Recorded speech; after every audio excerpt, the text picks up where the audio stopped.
Namaste! Here we are at week 6. I'm so excited we've come to this point because this is when it all comes together.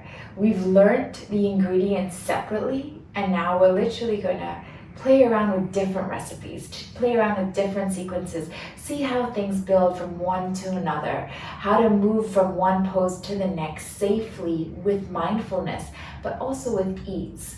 So just as a recap, we've gone through the alignments of the basic postures. We've seen the importance of foundation, the importance of stabilizing and mobilizing and creating the balance of strength and flexibility. At the same time, we've worked to use the breathing techniques to elevate our energy, to find our own balance, and to really get into that equilibrium. And then, of course, setting an intention, because it's not just the movement, it's not just the exercise we're after here. It's what does it do for our emotional connection? What does it do for our vibration? And we experienced how setting a clear intention to our practice, as simple as it starts with, can make a profound impact to how we feel at the end of it. Today, what we're doing now is really working around movement. So we'll start with just 2 poses and notice how we can move between them. And then tomorrow we'll add 2 more and 2 more and 2 more. So by the end of the week, you've got a whole sequence that is your building block, that is your foundation for your self-practice. I'm so excited to get started. Before we do so though, let's also bring in an intention, bring in that thread of mindfulness into our practice. And today it's really about honoring silence. Because how often do we find ways to distract ourselves, to have that stimulus going around, and to keep going and chasing more and more? We know if we hold on to a baseline stress, that this affects our hormones, that we've got testosterone and adrenaline pumping through our system. And the principal driver for testosterone and adrenaline is really to keep us going, to keep us searching, to keep us achieving. But we know what happens, right? We know that that becomes insatiable, that once we fulfill one desire, what happens? Can we really sit there in contentment once we've gotten that bonus? Immediately, our eye looks at something bigger. Immediately, we're then inching forward to something else. So finding that place where we feel satisfied, where we feel it's enough, rather than always chasing. Because we know that when we're always pumping forward, we're getting more and more detached to our inner silence, our inner peace, that contentment that's within us all the time. So in today's practice, this is really what I want to honor. I want to honor that silence.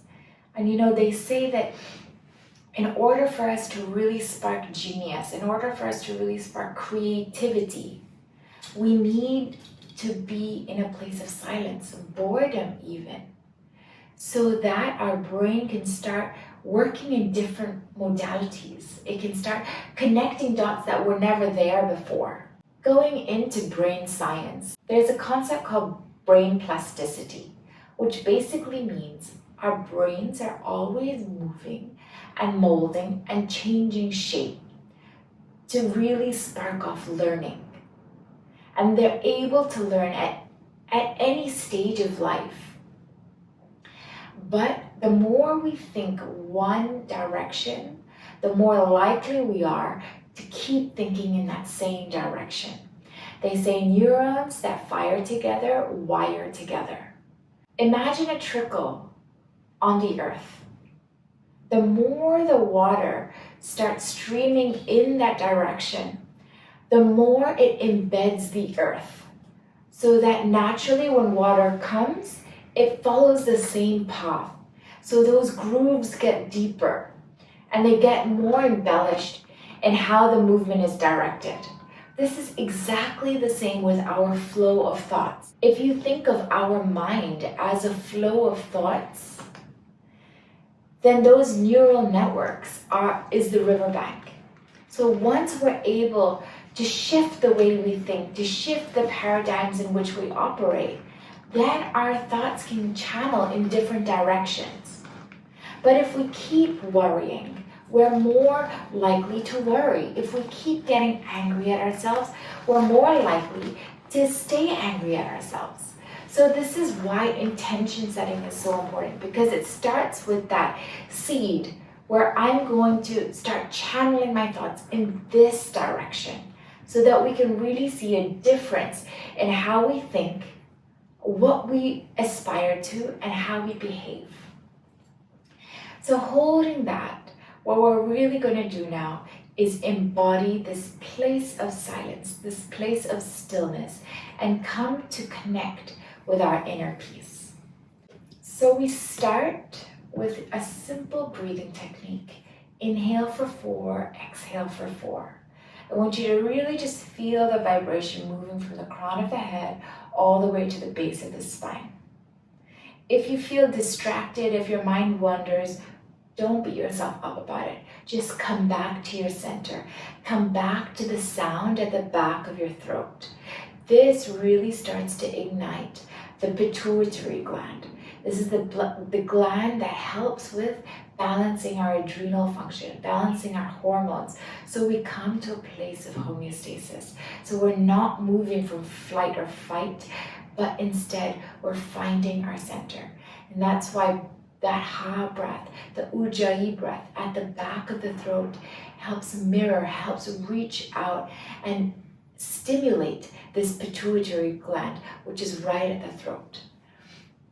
Eyes gently closed, hands on your knees, back nice and long.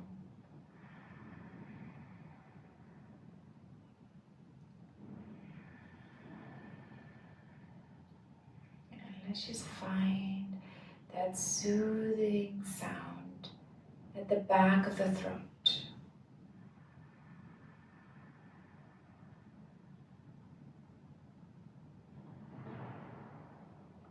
Massaging the spinal column with your awareness up to the crown of your head and down to the base of your spine.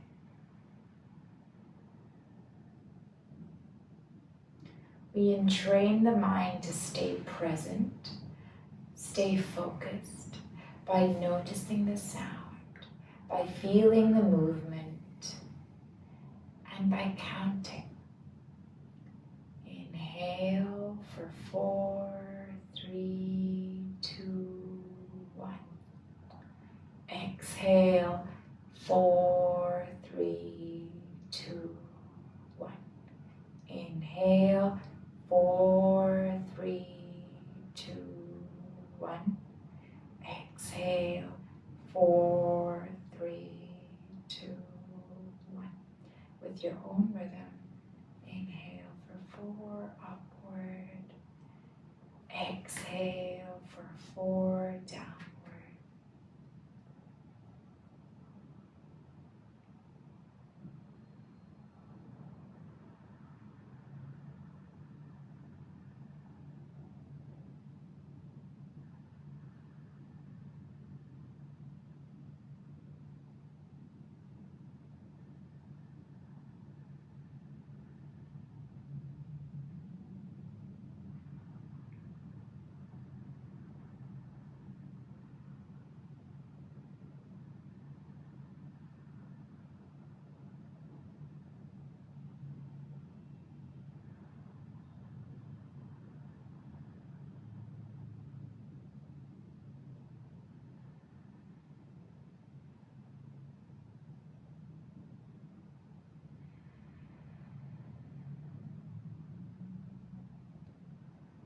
Continue with your breathing until you find that connection.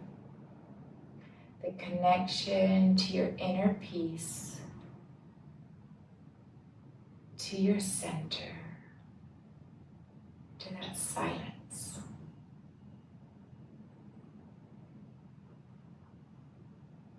Giving yourself permission to slow to relax, to feel balanced.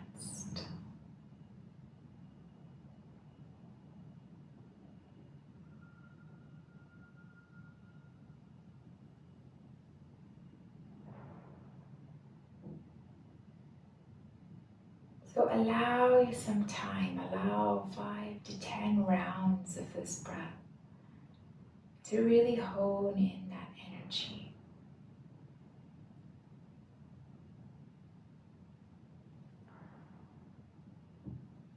And then when you're ready, open your eyes and let's get ready to start our transition work. So as we start any sequence, we know through chakra theory, it's very important to first connect to our base. So as we connect to our base, what you want to do is really press with your feet and feel the surge of energy drawing from the base, from your feet, up through the body. So you're feeling a glow coming from the feet upward to the knees, the thighs, the glutes, the length of the back, the openness of the chest, relax the shoulders, the length of the neck, and then finally at the crown of your head. So just feeling that length of your whole body as you consciously and with your awareness activate, right? Keeping a nice strong layer of intention, of balance, of strength and openness as we start. So this is our starting place, Tadasana. We place our hands at our heart center. And again, we do so to honor that inner peace, to honor our intention of stepping onto the mat today. And with the breath, you inhale and reach the arms up. See if you can keep your gaze to follow your hands. And as you exhale, you reach your hands forward. So we're just going into a flat back to begin. So you're going to inhale and then exhale. Bring your hands at your heart center. Let's align this so our foundation feels a bit more grounded. And to do this, we simply move our feet hip distance apart. So once your base is a bit wider, you feel more grounded and we can move a bit more dynamically from this base. So again, we start and we inhale, just bring your arms up. You can have them with your hands at shoulder distance. If you want, you can bring your hands together. Remember, this is your practice, so listen to your body. I'm giving you variations, so you choose where you're comfortable right now. Inhale, you're up here, fingers at the highest. Exhale, you're moving the hips back and reaching the fingers forward. That's it. You're just extending, but this, done with intentionality, allows a deep stretch into the hamstrings. You keep lifting the hips, the tailbone up, and you'll feel the lower back start to strengthen as it holds the weight. So engage your core too to hold the weight around the core belt. Okay, ready? Inhale. Okay, now let's just move with the breath.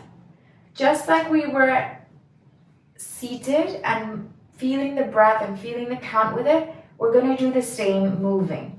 So we're going to inhale, coming up, exhale halfway. And this is how we can start to thread it together where we're bringing body and mind. It's in these transitions, it's in these sequences where everything comes alive. So really honor that rhythm that you set for yourself. Don't race, don't rush it. Deep, full breaths. This is what is guiding our whole practice. Inhale, exhale. Inhale, exhale. Inhale, exhale. Inhale, exhale. Connect the breath with your movement. You come to the top of your pose when you're at the top of your breath. You come to the base, the bottom of the breath, when you've reached the extension that you're after. Inhale with the breath, so the body is your gauge, and the breathing is the motor.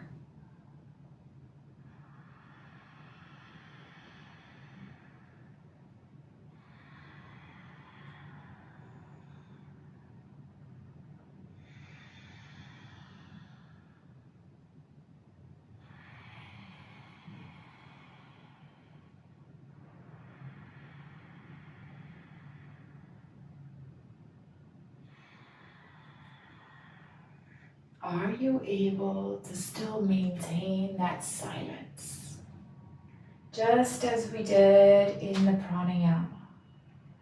Are you able to come to your full capacity of the breath and the height and the extension and the reach of the body?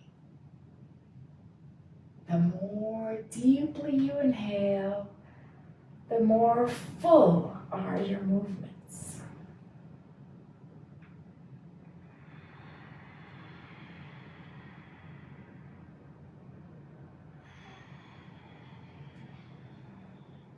So this allows yourself to balance the inhalations and the exhalations, the invigorating active energy and the restoring balancing energy, bringing us back to our center. Okay, last round. Inhale, exhale, inhale, exhale. Now I'm going to give you an option, a variation to go a little deeper if you want to explore your flexibility. But I want to ensure that we do so safely. So if you have any lower back pain, if you have any hernias, then I want you to stay right here at flat back, because this is what you need, right? You need that layer of strength and protection. If, however, you're feeling very stiff and tight, then let's move on, but move on slowly and gently to the next variation, because then that's what you need. You need more flexibility, more openness, expanding with your movement. So this is when you really discern, what do I need right now? Is my back asking for an extension, a release, or is it asking for protection and strength? If you find there's weakness around your lower back and core belt, then I highly recommend you stay with the flat back, because it'll give you that protection. If you find that you're just tired and you're tight and you want to release, you want a nice stretch, then let's move on to the next variation. So very simple, same 4 counts. Inhale, arms up. This is 1. Exhale, release all the way down. 2, inhale, arms up. Back to 3. And exhale, hands to heart at 4. Okay, so exactly the same. Instead of the flat back, this time we drop the arms and articulate the spine. A few things to just bear in mind here. Your legs are always active. So also another thing is just move your hips back so that the back can be long as you extend forward and that you're not pulling along the spine. And then just let the breath be natural and let the movement accelerate the flexibility, accelerate the stretch. Don't use your will, don't push, don't use adrenaline. and try to get anywhere. It's not that process. We're not trying to achieve. We're just flowing with what the body's looking for and how the breath moves us right now. Okay? So when you're ready, inhale, exhale, inhale, exhale. Inhale, let it be a moving meditation. You surrender to the flow of the breath. Let the body just open with time, with practice. Exhale. If in your mind you're trying to drive it, you're trying to push, you're trying to go further, remember, what's the essence? What's the intention? It's to come to center. It's to come to silence. Don't ever forgo the essence of your practice for an outward expression of the practice. You always want to understand we've set an intention, we've set the mindfulness around that essence, and we're building from there. This is our root. This is the foundation. Inhale. Have your eyes, have your gaze, follow your hands. Exhale. Inhale. Exhale. Inhale. Exhale. Inhale. Exhale. Inhale. Exhale. Inhale. Exhale. Last one. Inhale. Exhale. Inhale. Exhale. So there you have the transition from standing to forward bend, from Tadasana to Uttanasana. Stay with the breath. Honor what the body is looking for. Is it looking for a stretch? Is it looking for strength? You know the variations that you can choose between. Try it out and let me know.